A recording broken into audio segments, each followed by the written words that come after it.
Et si un seul jour pouvait changer le destin d'un pays tout entier? Le 28 novembre 1975 marque un tournant historique majeur. C'est ce jour-là que le corps du dictateur Francisco Franco est officiellement inhumé dans la Val de Los Caídos, un gigantesque mausolée controversé. Mais surtout, c'est une date symbolique car elle scelle définitivement la fin du régime autoritaire instauré en 1939, au lendemain de la guerre civile espagnole.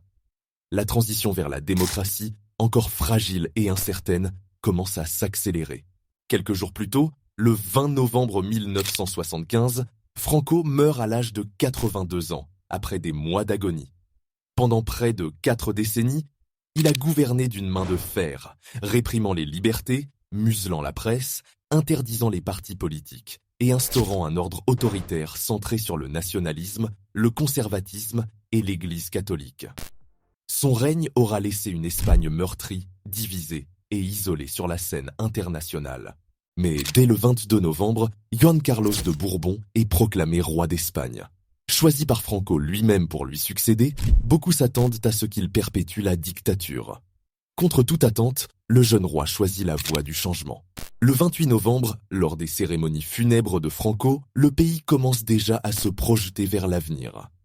Les discours sont mesurés, les manifestations contrôlées, mais l'élan vers la liberté est en marche.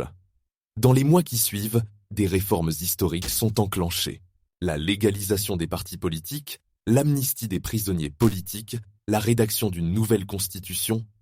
En quelques années, l'Espagne se transforme. En 1978, elle adopte une constitution démocratique et en 1982, elle organise des élections libres. Ce tournant pacifique, appelé la transition démocratique espagnole, deviendra un modèle mondial de sortie de dictature sans effusion de sang. Le 28 novembre 1975 est donc bien plus qu'un enterrement. C'est le début d'une renaissance.